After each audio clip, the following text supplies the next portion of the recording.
All right, for 8.1, we have similarity in right triangles. The objectives are to use geometric mean to find segment lengths in right triangles and to apply similarity relationships in right triangle to solve problems. So let's do that. All right, so in a right triangle, an altitude drawn from the vertex of the right angle to the hypotenuse forms two right triangles. So basically what they're saying is if I have this triangle, the altitude, which is your first buzzword, altitude, here's a right triangle. There's an altitude that connects to this other side, and it forms a right angle. Now what happens is that it cuts this, let's say this is triangle ABC. It cuts ABC, this big triangle, into two small triangles. So we have one big triangle, a medium triangle, and a small triangle. Now what happens is that all of these triangles, all three of these, are similar. They're all going to have the similar proportions. And that's basically what the idea is for this first part. So we've got three similar triangles when we cut it in half. So I've got ABC. Actually, this will all be on the next slide, so I'll just wait to do it then. All right. So go ahead and draw this. If you haven't drawn the one on the last page, draw this triangle with A, B, C, and D, and write these similarity statements. Notice where the A is coming from, to the B, to the C, the A, T, C, D, and the C, B, D. They start off with the big triangle, the medium triangle, and then the small one. Notice how their order is also the same in each one. At the first one, they start at the pointy end, they go down the hypotenuse, and then back to the right angle. For the medium one, they start at the pointy end, they go down the hypotenuse to C, and then back to the right angle. Small triangle, they start at the pointy end on the small triangle, the pointy end is at C. They go down the hypotenuse to B, and then back to the right angle. All right, so for this example, they want you to write the similarity statement yourself. So what I would do, and each time, you can do this however you want. Your answer may be different from mine, as long as it's saying the same thing. I'm going to start with the bigger triangle. I'm going to start with that one. They started with the pointy end. I'm going to start with at the right angle. So the angle that marks the right angle, that's the one I'm going to start at. So I'm going to start my similarity statement with the W. So starting at the right angle, I'm going to go down the short end, which is V. So right angle, connect the short end to V, and then the last angle is U. This way, you're able to say the same similarity statement each time. So I have the big angle, I went from the right angle down the short side to the big side. Now when I state the medium triangle, I have to do the same order. Now a lot of people, I guess, which are having problems with, when this has a right angle here, there's also a right angle here. Because this is a linear pair, when one side is 90, the other side is 90, so they just assume that you can know this without writing it in. So now for the medium triangle, I'm going to start at the right angle, so Z. I'm going to go down the short end, connects me to W. And the last point for the medium triangle is U.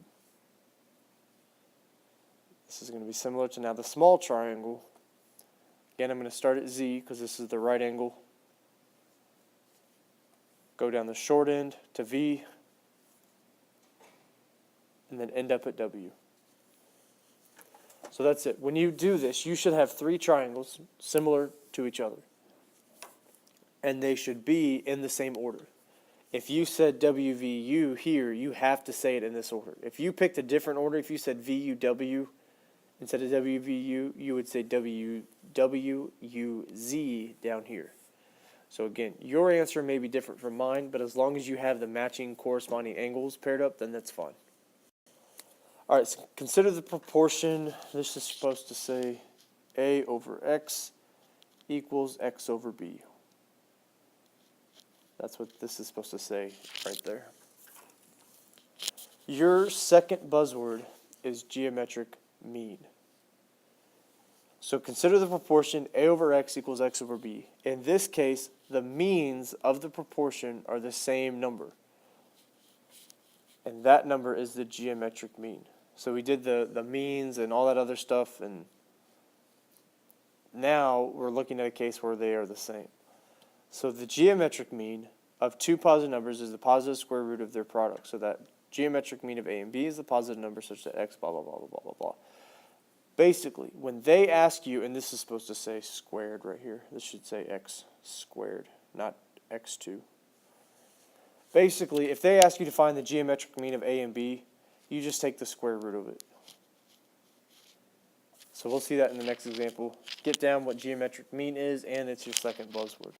So they want you to find the geometric mean of each pair of numbers. If necessary, give the answer in simplest radical form. So again, they just want you to find the geometric mean of 4 and 25. So all you do is take the square root of 4 times 25. You multiply them and take the square root of it. This gives you square root of 100, which gives you 10. It's always going to be the positive. You don't have to put plus or minus here. You just put the positive one. And that is all you do to find the geometric mean. Multiply the numbers and reduce the radical. All right. So you can use theorem 811 to write proportions compared to side lengths of the triangle. So we know that these three triangles are similar.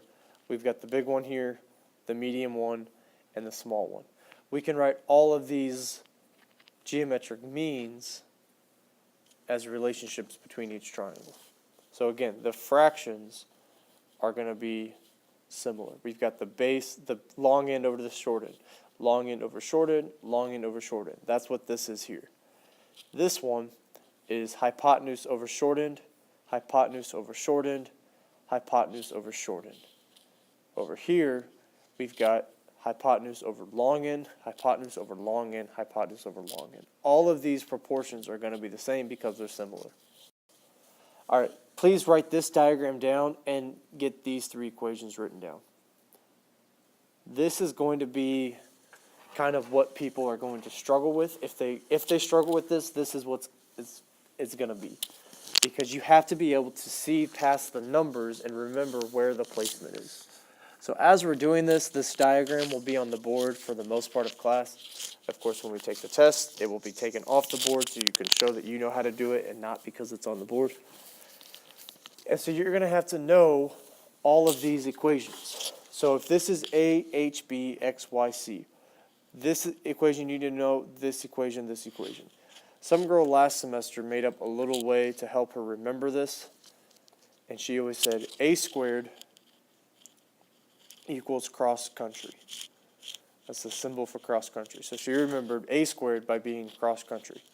She remembered B squared by being young Christian. I guess there's a guy named Christian on the cross country team. And then she just remembered the last one was XY. So whatever way you need to help remember this, that's fine. We got cross country, young Christian, XY. Think of a way to help you remember these. This diagram will always be in this spot. Now when we're asked to solve for a problem, normally they're going to give us XYZ or ABC, LMNOP, solve for something. So sometimes those numbers might not be in that exact spot.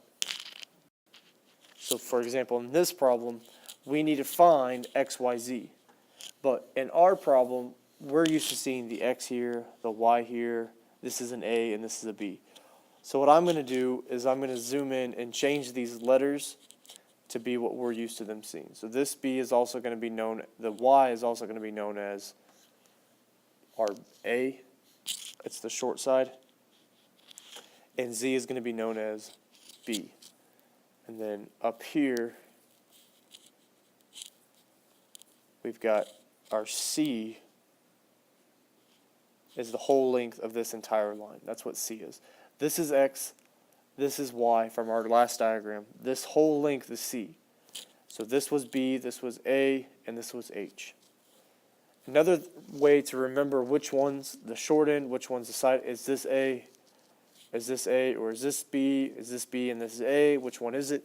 When you write AB, the A is always shorter than B, and the B is always longer. So the A always goes with the short side. The B always goes with the long side. Same thing for X and Y up here. How do I know if this is X or this is Y? How do I remember? X and Y, when I write them side by side, X is always shorter and Y always hangs down lower. So shorter side is X, the longer side is Y. Most people are pretty comfortable with remembering that this was H, the height of the triangle, and the whole length was c. So if you're struggling with c, I guess you can find a way to remember that as well. All right, so let's go ahead and try to solve for this problem. I've got all of these letters I need to know. I have A, B, C, X, Y, and H. So based on my given, all these numbers are based on the general diagram that we wrote down with the theorem. The A is going to be our Y. The B is going to be what's now our Z. The C we don't know, so we can leave this as C. We kind of do know it. X is X, Y is 9, and H is 6. So if you look back at your diagram, we had the A, B, C, X, Y, H in our diagram. This is what goes there. This is in that place. So in Z's place, this is what B was. This was Y, this was H. C is going to be whatever these two are added together. So C is actually going to be 9 plus X. All right, so now we just need to solve for these. We've got only two values for us. We only have H and Y. So first what I need to do is write down all of this stuff. Secondly, you need to write down your equations. A squared equals cross country, B squared equals young Christian, and H squared equals XY. Now I need to figure out which one of these do I have enough information for from here to use. And I see I only have Y and H. The only equation that have Y and H in common are this one. So I have to start with this one. So I'm going to put in X squared equals X times Y. So because I know H, or I'm going to put in X times 9. So because I knew H and Y, I start off with this equation. If they told me A and Y, I would start off with this equation and solve for X. So again, this Y is in the A spot. We're going to use this as, we're going to call this the A spot. So in the equation, we're going to put our Y here, not in a regular Y spot. So let me go ahead and scrunch these up.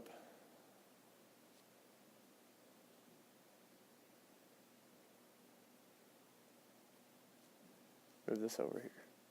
So I'm just going to evaluate this. This is 36. This is 9 times X. Divide by the 9. X equals 4. So now I can put 4 into my X spot.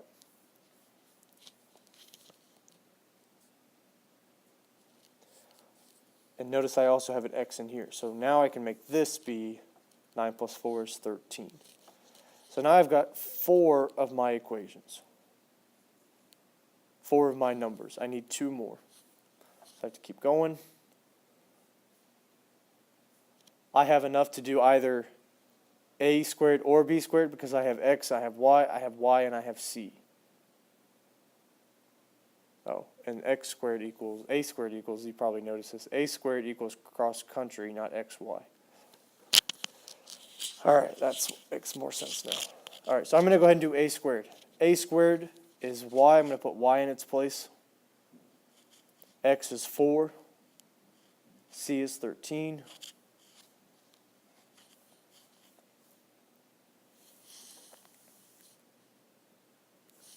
When I multiply these, I get Y squared equals 52.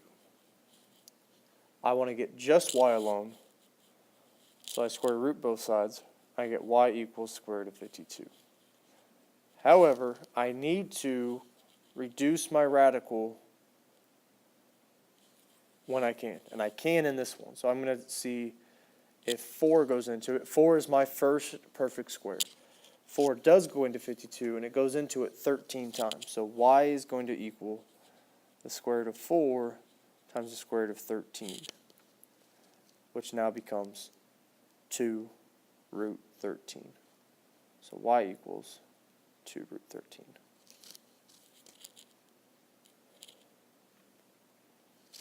Okay, so now I can put this over here.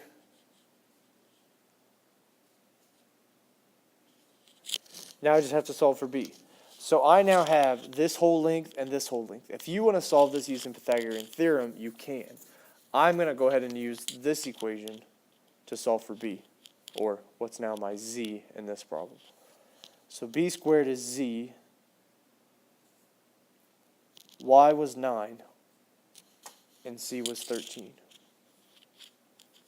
This becomes z squared equals 117. Square root both sides. Z becomes square root of 117. There are no perfect squares in 117, so I would just leave z as is. So my three answers are what they're asking for, x, y, z. So I have x equals 4, y equals 2 root 13, and z equals square root of 7, 117. Notice my answer, they didn't ask for c, but I had to find it out in order to solve for a and b. So they only asked for these three things, but I did have to solve for a c. All right. Once you found the unknown side lengths, you can use the Pythagorean theorem to check your answers. That's pretty much what I just said in the last example, so thank you for repeating me. All you have to do is you find two sides, and you can go ahead and just find the third one by using Pythagorean theorem. But with all of these square roots and stuff, it might be easier just to use those equations. All right, so let's do this again. It'll be a fun time, I promise. All right, so we're going to do A, B, X, Y, H. Here's our H. This is either B or A. One of these are B, one of these are A. The shorter side goes with A because A is the shorter number. The W goes with B because this is the longer side. All right, we got X, Y here. This is the shorter side, so it is X. So this is going to be our Y. And then like last time, we've got this being C. So now I've got this diagram. So like we did last time, let's write down our A.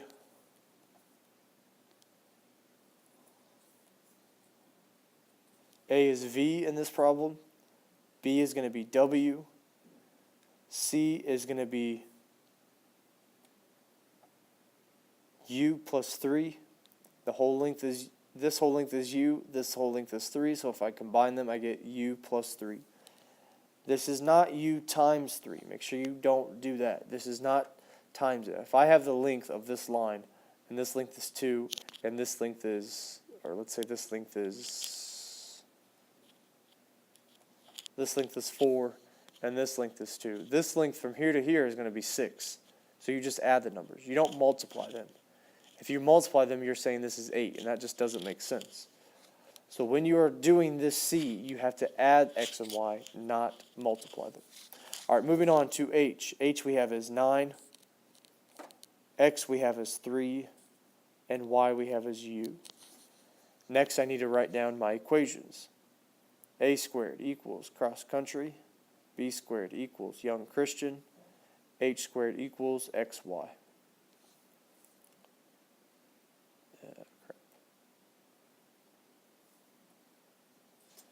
All right, now I need to figure out what do I have enough information to solve for. So I have a straight up answer for X and I have a straight up answer for H. By that I mean I don't have any variables. There's no V, W, U in it. So I need to find something with H and X, and that is obviously this one right here. I'm going to set up 9 squared equals 3 times Y. 81 equals 3Y divided by 3. Y equals 27. So in this example, Y, which is our U, is 27. So U equals 27. Notice I also have a U right here. So I have to plug this U in, and I get this to be 30.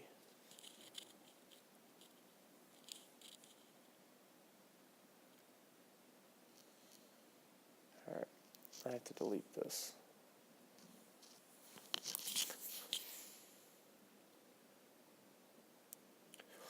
All right, now that I've got a C, an H, an X, and a Y, I can now go back and solve for either of these. So I'm going to start off with A squared. A was V, so V squared equals X is 3, C was 30. This time you do multiply them. So you do have to remember when you multiply and when you add. The only time you're going to be adding in these problems is when you're finding your C. Every other time you should be multiplying. All right, so V squared equals 90.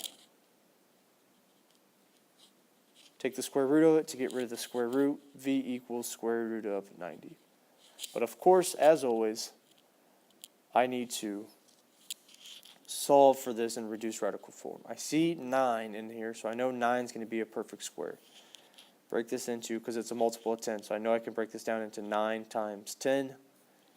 This breaks down into square root of 9 times square root of 10. This becomes square root of 3, or 3, just 3.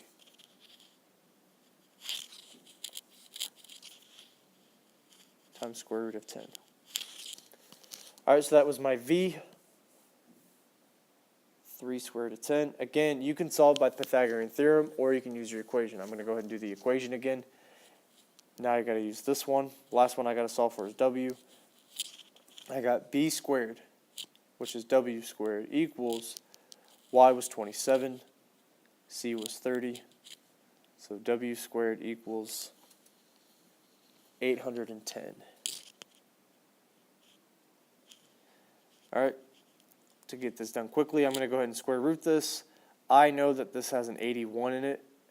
So W equals square root of 81 times square root of 10. We're going to do a lot of practice with perfect squares in class, breaking out the square roots of the perfect roots. So W equals 9 times square root of 10. So those are your three answers. You've got B is 9 root 10, or W. V equals 3 root 10, and then your U equals 27. All right, to estimate the height of a Douglas fir, Jan positions herself so that her lines of sight to the top and bottom of the tree form a 90-degree angle. Her eyes are about 1.6 meters above the ground, and she is standing 7.8 meters from the tree. What is the height of the tree? All right, notice how this is a similar type of problem that we've been dealing with. We know this, which is our X, and we know this, which is our H. So the problem that I'm going to be using, the equation, is going to be H squared equals X times Y. And then that's going to give me this value. Y is going to be this. That's what it's going to give me. So I'm going to plug those in.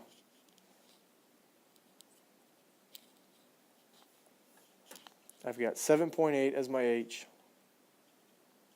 1.6, I'll go ahead and just use Y. 7.8 squared becomes 60.84.